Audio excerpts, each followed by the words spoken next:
قرآن میں فرماتا ہے جب فرشتوں کو آدم کو سجدہ کرنے کا حکم دیا گیا تو ابلیس یعنی شیطان بھی وہاں موجود تھا اور اس نے سجدے سے انکار کر دیا۔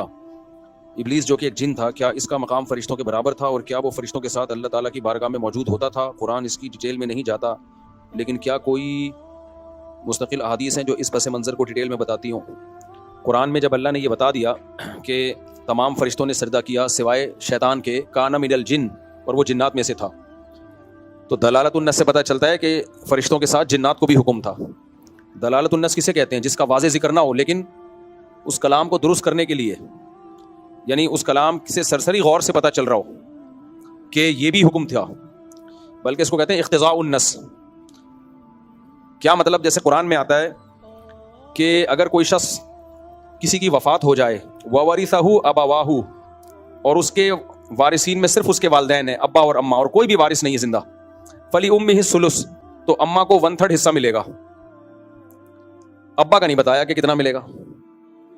اب کوئی کہے، جس مفتی سے بھی پوچھو کہ اگر کوئی شخص کی وفات ہو گئی، اس کے وارثوں میں نہ بیوی ہے نہ بچے ہیں، صرف ایک ابا اور ایک اماں ہیں، تو سارے مفتی کہتے ہیں کہ 1/3 اماں کا اور 2/3 ابا کا، 33% اماں کا، 66% ابا کا۔ حالانکہ ابا کا تو قرآن میں 66% کہیں بھی نہیں لکھا ہوا۔ تو ہم کیا کہیں گے کہ قرآن کہہ رہا ہے صرف ابا اور اماں ہیں، وارث ہیں، تو وارث کو ملتا ہے یا نہیں ملتا؟ ملتا ہے۔ اس سے پتہ چل گیا ابا کو ملے گا لازمی، ابا کو قرآن وارث کہہ رہا ہے، اور یہ بھی کہہ رہا ہے صرف یہ دونوں ہی وارث ہیں، اماں اور ابا۔ اس سے یہ بھی پتہ چل گیا کہ کوئی تیسرے کو نہیں ملے گا۔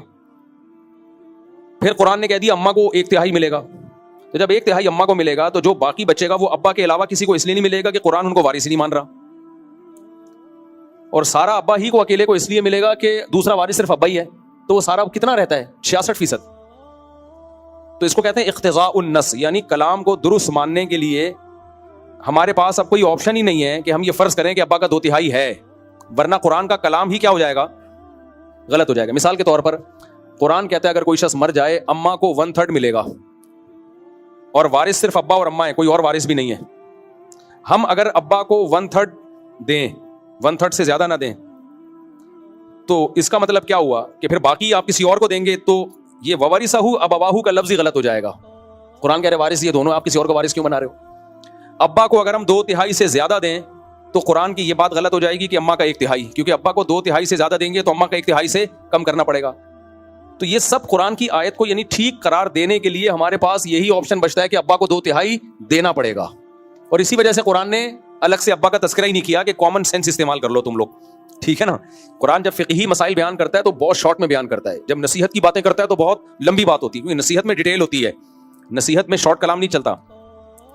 دیکھو جب آپ اپنے بیٹے کو نصیحت کرتے ہو تو انتہائی مختصر نہیں ہوتی، وہ بیٹا صحیح بن کے زندگی گزارنا، ٹھیک ہے، چلو جاؤ شاباش، ایسے نہیں ہوتی نصیحت۔ نصیحت یہ ہوتی ہے بیٹا دیکھو فلاں کا بچہ چرس پیتا ہوا پکڑا گیا تھا، زندگی برباد ہو گئی، پھر یہ ہو گیا، پھر وہ ہو گیا، پھر ایسے ہو گیا، پھر ویسے ہو گیا، پھر صرف ایک چرس چھڑوانے کے لیے ہی نا 2 گھنٹے کی بات کرو گے آپ، ایک ہی چیز کو بار بار ریپیٹ کرو گے، ریپیٹ کرتے رہو گے۔ تو قرآن نے بہت زیادہ ریپیٹ کیا ہے نواز و نصیحت کی باتوں کو، جہاں مسائل سیشن قرآن میں شروع ہوتا ہے ٹو دا پوائنٹ، ٹھیک ہے نا، اتنی شارٹ بات ہوتی ہے کہ اس کے لیے کھوپڑی استعمال کیے بغیر وہ سمجھ میں آتی نہیں ہے۔ تو اور عجیب، اس وراثت کے احکام تو بہت ہی شارٹ بیان کیے ہیں قرآن نے۔ اب آپ یہ دیکھو، قرآن کہتا ہے کہ اگر کسی شخص کے ایک بیٹی ہو اور کوئی وارث نہ ہو، یعنی بھائی بیٹا نہ ہو، فلہ النصف، تو بیٹی کو کتنا ملے گا؟ آدھا۔ اور قرآن کہہ رہا ہے اگر کسی شخص کے 2 سے زیادہ بیٹیاں ہوں، وَإِن كُنَّ نِسَاءً فَوْقَ اثْنَتَيْنِ، 2 سے زیادہ بیٹیاں ہوں، تو فَلَهُنَّ ثُلُثَ مَا تَرَكْ، تو 2/3 ملے گا بیٹیوں کو۔ 2 کا تذکرہ ہی نہیں ہے، ٹھیک ہے نا، کہ 2 ہو تو کتنا ملے گا؟ آپ لوگ کی سمجھ میں رہنے دو۔ قرآن کہہ رہا ہے بیٹا اگر نہیں ہے نا کسی کا، صرف بیٹیاں ہی بیٹیاں ہیں، تو اگر ایک بیٹی ہے تو آدھی وراثت، 2 سے زیادہ ہیں تو 2/3، 2 ہیں کتنی ہے یہ نہیں قرآن بیان کر رہا، تاکہ لوگ فقہا سے مسئلے پوچھیں، تاکہ پتہ چلے کہ یہ قرآن کی ڈیپ میں کچھ لوگ جائیں گے جو مسائل نکالیں گے۔ اور قرآن نے یہ بات کہاں کہی ہے؟ وَأَنزَلْنَا إِلَيْكَ الذِّكْرَ لِتُبَيِّنَ لِلنَّاسِ مَا نُزِّلَ إِلَيْهِمْ وَلَعَلَّهُمْ يَتَفَكَّرُونَ۔ ہم نے اس قرآن کو نازل کیا تاکہ آپ ایکسپلین کریں اور اس کے بعد یہ غور و فکر کریں اس میں۔